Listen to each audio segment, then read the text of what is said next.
وہ بھی اگر آپ دیکھ لیں تو انہوں نے کل جو اناؤنسمنٹ کی ہے وہ دونوں چیزیں کر دی ہیں. ایک تو انہوں نے کر دیا کہ $1.2 بلین جو ہے وہ ریفائنڈ پروڈکٹس کی صورت میں ہمیں ملے گا 1 سال کے لیے، جس کا مطلب $100 ملین پر منتھ ملے گا. ہمارا خیال تھا وہ 150 ہوگا، لیکن انہوں نے اس کو کمپنسیٹ اس طرح کیا ہے کہ انہوں نے $3 ارب جو ہے وہ ڈپازٹ رکھ لیے. تو اگر آپ ٹوٹل پیکج سال کا دیکھیں تو وہ $4.2 بلین ہے.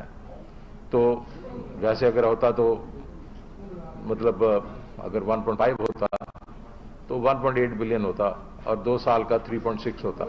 اس وقت انہوں نے 1 سال میں 4.2 دے دیا. اور اس وقت آپ دیکھیں گے کہ جو تیل کی قیمتیں ہیں اور جو پریشر ہے ہمارے روپی پہ، اس کو دیکھا جائے تو یہ ہمارا جو 4.2 بلین 1 سال کے لیے ملا ہے یہ ہمارے لیے زیادہ مفید ہے اگر ہمیں وہ اگر 2 سال کی اگر فیسلٹی ملی ہوتی. تو یہ جو کراؤن پرنس نے میں کہا کہ پاکستان ہمارے لیے اسپیشل جگہ رکھتا ہے اور پرائم منسٹر عمران خان جو ہیں ہمارے لیے اسپیشل جگہ رکھتے ہیں. تو میرے لیے خوشی ہے کہ میں یہ آپ کے لیے کر رہا ہوں. تو مجھے ان کے فائنانس منسٹر کا ٹیلی فون آیا، اس نے بتایا کہ ہم ابھی پریس ریلیز کر رہے ہیں. تو آپ کو میں بتا دوں تو یہ کل میرے خیال میں تھوڑی لیک بھی ہو گئی تھی، لیکن میں نے چاہا کہ یہ بہتر ہوگا کہ میں آپ کے سامنے یہ پریس میں یہ کہہ دوں. اور میں اپنے بھائی حماد اظہر کو بھی لے کے آیا ہوں، کیونکہ جو $3 بلین کا تو اسٹیٹ بینک کے ساتھ تعلق ہے، لیکن یہ جو تیل کا ہے یہ حماد بھائی کی منسٹری سے تعلق رکھتے ہیں. اور یہ بھی آپ کو بتائیں گے کہ اس وقت جو تیل کی قیمتوں کا پریشر ہمارے پہ ہے اس کو ہم مل کے کیسے مطلب عوام کو کس قسم کی سہولتیں دے رہے ہیں، جو کہ اگر آپ اس کو مقابلہ کریں آپ کے ارد گرد والے ملک ہیں یا تقریباً سارے ملکوں کو دیکھا جائے تو پیٹرول جو ہے رب تو یہی رہا ہے کہ مہنگائی ہو رہی ہے. لیکن پچھلے کئی سالوں میں جو ہم یہاں ہوتا تھا، جتنے ہم ایک قسم کے پیٹرولیم لیوی رکھتے تھے اور دوسرے ملکوں کے ساتھ ہمارا کمپیریزن، اور آج اگر دیکھیں تو وہ ایک قسم کا ایک کافی سبسٹینشل ڈفرنس ہے. ہم نے قیمتیں کم رکھی ہیں. تو میں چاہوں گا کہ میں یہیں ختم کروں گا اور حماد کو میں کہوں گا کہ اس کے اوپر ذرا تھوڑا سا الیبریٹ کرتے ہیں. جی شکریہ شوکت صاحب. دیکھیں اس وقت پوری دنیا جو ہے وہ ایک کموڈٹی سائیکل سے گزر رہی ہے. کموڈٹی سائیکل سے مراد یہ ہے کہ کووڈ آنے کے بعد جو بڑی دنیا کی معیشتیں تھیں انہوں نے ایک اسٹیمولس پیکج دیا اپنی معیشت کے اندر، یعنی کہ کیش جو ہے وہ چھوڑا ڈیمانڈ کو اوپر لے جانے کے لیے. اس کے نتیجے میں ان سارے ملکوں میں معاشی تیزی آئی، اور اس تیزی کو سپلائی کرنے کے لیے جو پیچھے ساز و سامان تھا وہ موجود نہیں تھا، کیونکہ لاک ڈاؤن کے دوران کاروبار بند تھے، صنعتیں بند تھیں، پیداوار کے مراکز بند تھے. اور آج ہمیں نظر آ رہا ہے کہ کھانے پینے کی اشیاء سے لے کے انرجی کی اشیاء تک ہر چیز کی قیمت جو ہے وہ دگنی بھی نہیں بلکہ تگنی ہو گئی ہے. چاہے آپ کوئلہ لے لیں، چاہے آپ تیل لے لیں، چاہے آپ گندم لے لیں، ہر چیز جو ہے عالمی منڈی میں وہ بہت مہنگی ہو گئی ہے. اس سلسلے میں اور یہ میں اس میں امیر ملک اور غریب ملک آج کل بڑا چل رہا ہے کہ جی امیر ملک جو ہے شاید وہاں پہ قیمتیں نہیں بڑھیں یا وہاں پہ بڑھ بھی جائیں تو فرق نہیں پڑتا. امیر ملک ہو یا غریب ملک ہو، بلا تفریق ہر جگہ، امریکہ سے لے کے بنگلہ دیش تک، چائنا سے لے کے ایتھوپیا تک، ہر جگہ قیمتیں جو ہیں وہ ان کی بڑھ گئی ہیں. اب ہم نے پاکستان میں کیا کیا ہے؟ آپ یہ دیکھیں کہ جو تیل ہے پاکستان میں آج بھی سوائے چند ممالک جو تیل بناتے ہیں، سوائے چند ممالک ان کے جو تیل بناتے ہیں، دنیا کے جو سب سے کم قیمتیں پاکستان میں ہیں. چاہے وہ امیر ملک ہو امریکہ جیسا یا غریب ملک ہو، پاکستان سے اس میں تیل کی قیمت آج زیادہ ہے. اسی طرح دوسری طرف آپ گیس دیکھ لیں، پاکستان میں آپ دیکھیں کہ جو گیس کی قیمت ہے 2019 سے آج تک نہیں بڑھی. یورپ میں 5 سے 10 گنا ان سردیوں میں گیس کی قیمتوں کو بڑھا دیا گیا. ٹھیک ہے، اور اسی طرح آپ باقی ممالک میں بھی دیکھیں گے تو قیمتیں جو ہیں وہ بڑھ گئی ہیں. انڈیا میں قیمتیں بہت زیادہ بڑھ گئی ہیں گیس کی. اور دوسری اسی طرح ہم نے یہ کوشش کی ہے کہ یوریا جو ہے جیسے اس کو سستا رکھا جائے. آج 1700-1800 روپے کی بوری ہے یوریا کی، بین الاقوامی منڈیوں کے اندر 7000 روپے کی بوری آ گئی یوریا کی. یہ بھی امیر ملکوں میں بھی بڑی ہے، غریب ملکوں میں بھی بڑی ہے.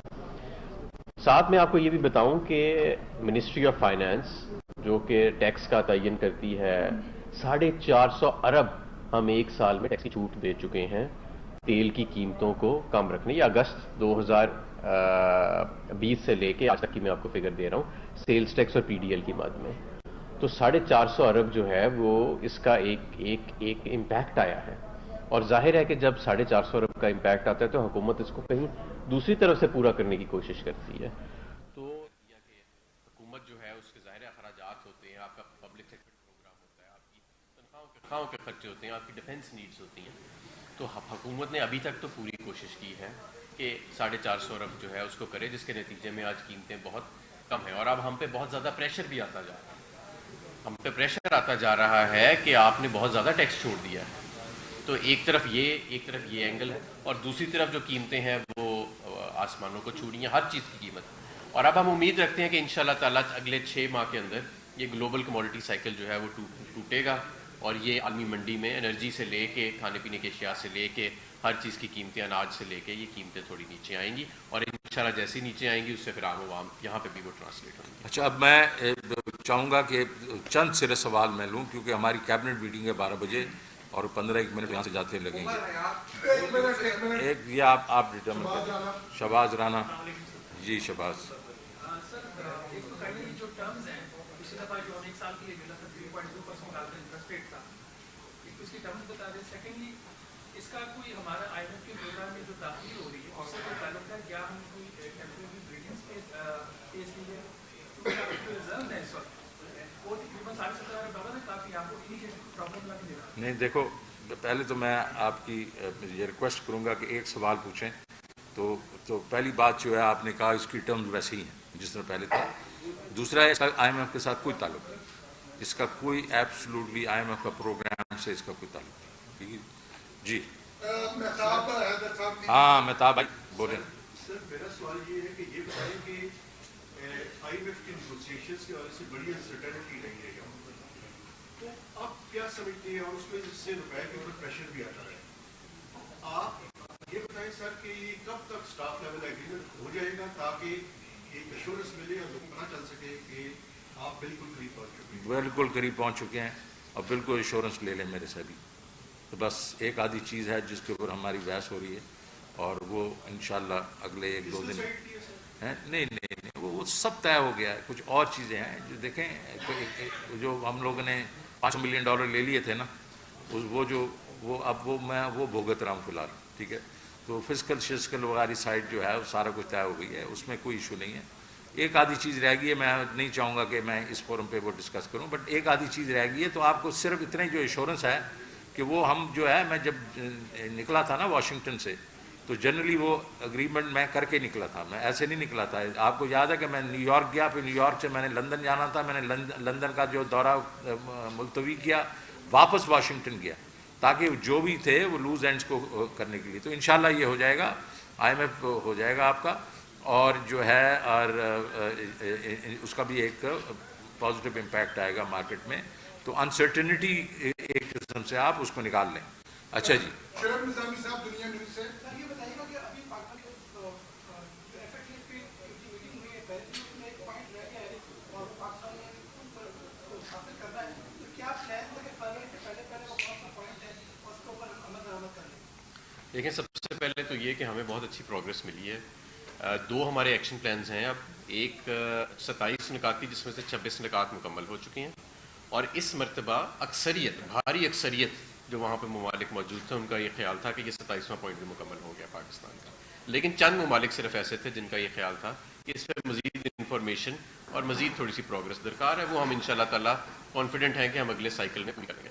دوسرا ہمارا ایکشن پلان جو ہمیں جون میں ملا تھا، نیا action plan money laundering focus, اس میں 7 نکات تھے، اور الحمدللہ پہلی گو میں ہی ہم نے ان 7 میں سے 4 نکات جو ہیں وہ کمپلیٹ کر لیے ہیں. فیٹف کی تاریخ میں ایسے کبھی نہیں ہوا کہ ایک ہی سائیکل کے اندر کسی ملک نے 50% سے بھی زیادہ اپنا ایکشن پلان جو ہے وہ مکمل کر لیا ہو. وہ بھی مجھے امید ہے کہ انشاءاللہ تعالیٰ فروری تک ہم وہ والا ایکشن پلان بھی مکمل کرنے کے قریب ہو جائیں گے. عمر حیات جی. سر میرا سوال یہ ہے کہ جو اس وقت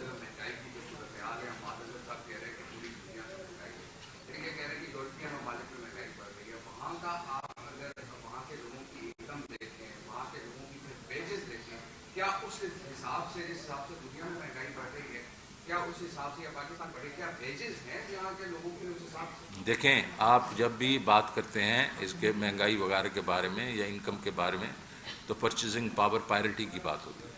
پرچیزنگ پاور جو پیرٹی ہوتی ہے وہ یہ ڈٹرمن کرتی ہے کہ آپ کے یہاں جو چیزیں جس داموں میں مل رہی ہیں آپ کی انکم جو ہے وہ اس کے مطابق ہے یا نہیں ہے. تو یہ ابھی ایک آیا تھا آپ کو سرکولیٹ ہوا ہوگا کہ we are the one of the cheapest countries in the world. وہ اس لیے کہ ہماری انکم لیول کم ہے تو وہاں ہماری اسی طریقے سے ہماری قیمتیں بھی اس طریقے سے کم ہیں. ہم تو سر کمپیریٹیو کہہ رہے ہیں کہ ایک سال پہلے جو قیمتیں تھیں یا 18 مہینے پہلے قیمتیں تھیں اس کے لحاظ سے ہماری اپنی قیمتیں جو ہیں ہماری انفلیشن 9% سے بڑھی ہے وہ یہ اور پھر کئی چیزوں کی زیادہ بڑھی ہے. تو اس کے بارے میں ہم بات کریں تو بالکل آپ کی بات صحیح ہے لیکن پرچیزنگ پاور پیرٹی کے بیسس پہ آپ دیکھیں نا میں واشنگٹن میں تھا تو اس وقت $3.5 سے $4 کا گیلن تھا. میں اس کو ادھر کمپیئر کرنا شروع کر دے تو آپ کہیں گے واہ واہ یار وہ تو بڑا ہمارا تو بڑا سستا ہے. ارے نہیں بھائی ان کے پاس انکم زیادہ ہے اس لیے وہ ایبزارب کر سکتے ہیں جو آپ بات کر رہے ہیں. تو پرچیزنگ پاور پیرٹی کے بیسس پہ جو ہمارا چارٹ آیا ہے we are one of the cheapest countries in the world. چلیں جی آخری ایک سوال. جی جی پلیز. سر شکریہ. حماد صاحب نے ابھی فرمایا کہ 450 ارب روپے کی جو چھوٹ دی گئی ہے اس کے باعث پریشر بھی ہے. یہ پریشر IMF کی طرف سے ہے کہ جو دیگر ٹیکس چھوٹ ہے فار ایگزامپل جیسا کہ سیلز ٹیکس میں چھوٹ دی گئی کیا یہ سیلز ٹیکس کی جو چھوٹ دی ہوئی ہے اس کو ختم کیا جا رہا ہے؟ سر 1.2 بلین جو ملے گا 100 ملین پر منتھ یہ ہم سعودیہ سے ہی خریدیں گے یا ہمیں وہاں سے پیسے ملیں گے ہم کہیں سے بھی دے؟ نہیں سر یہ جو ہے یہ تو جس طرح پہلے ہمیں ملا ہوا تھا اسی طریقے سے ہوگا. اور ہم جس وقت یہ حماد اظہر صاحب بہتر بتا سکیں گے لیکن آپ نے جو بات کی کہ یہ جو اس کی سیلز ٹیکس دیکھیں IMF کے ساتھ اس چیز کے اوپر کوئی اس قسم کی بحث ویسا نہیں ہوتا. ادھر یہ ہوتا ہے کہ جی آپ کو جو پرنسپلز ہیں جو آپ طے کرتے ہیں اور پالیسی میجرز طے کرتے ہیں ان کے اوپر ہم نے ہوتا ہے. اس کے بعد باقی جو ہے ہم لوگوں نے کتنا کلیکٹ کرنا ہے کیسے وہ ایک ٹارگٹ ہو جاتا ہے.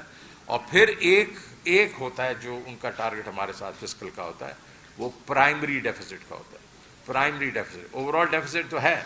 پرائمری ڈیفیسٹ جو ہے وہ یہ کہتے ہیں کہ اس کو آپ نے بیلنس میں رکھنا ہے. ٹھیک ہے تو اس کے اوپر بات ہوتی ہے. تو باقی یہ جو چیزیں آپ کہہ رہے ہیں ہمیں جس طرح ہم لوگوں نے PDL نہیں اکٹھا کیا ہوا اور ہم نے بجٹ میں ڈالا ہوا تھا 600 ارب روپے کا ڈالا ہوا تھا. تو وہ جب 600 ارب ہم تو کریں گے نہیں ابھی تک تو ہم نے کیا ہی کچھ نہیں ہے. ہمیں $5.90 تو ہمارا صرف PDL تھا ابھی تک ہے. تو اس کا ایک گیپ آئے گا اور وہ گیپ وہ چاہ رہے ہیں کہ آپ بتائیں کہ کیسے پورا کریں گے.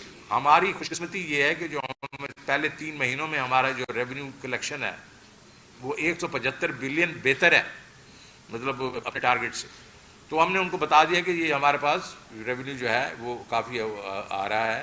حالانکہ وہ نان ٹیکس ریونیو میں ہماری جو ہے وہ اس میں ڈیفیسٹ آئے گا. جو ٹیکس ریونیو ہے وہ آپ کو پتہ ہے کہ ڈسٹریبیوشن ہو جاتی ہے پروونسز کے ساتھ تو وہ فیڈرل جو ہمارا جو ہے فسکل کے اوپر اتنا اثر نہیں پڑتا. لیکن اس کا کوئی ایشو نہیں ہے. ہمیں یہ تھوڑا ہمیں جو ٹیکسز جو ہیں وہ اس کو ریشنلائزیشن ضرور کرنی پڑے گی. بٹ میں اس سے آگے اس وقت تفصیل نہیں بتاؤں گا آپ کو IMF کے پروگرام کے بارے میں. جی جو تیل ہے وہ نہیں یہ حماد صاحب ذرا کلیریفائی کر. جو ہمارا جو ریفائنڈ پروڈکٹ ہے وہ ان اینی کیس سعودی عربیہ سے زیادہ آتا ہے اور یہ سعودی عربیہ کی سپلائی کے اوپر ہی استعمال ہوئے گا. ٹھیک ہے جی بس ایک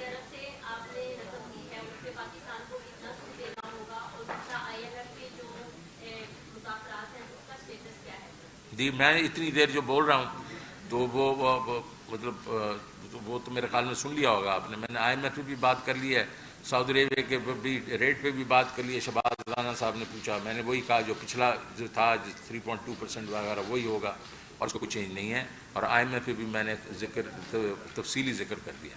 اگر آپ آئی ایم شیور کہ آپ نے سن لیا ہوگا. اوکے جی تھینک یو ویری مچ.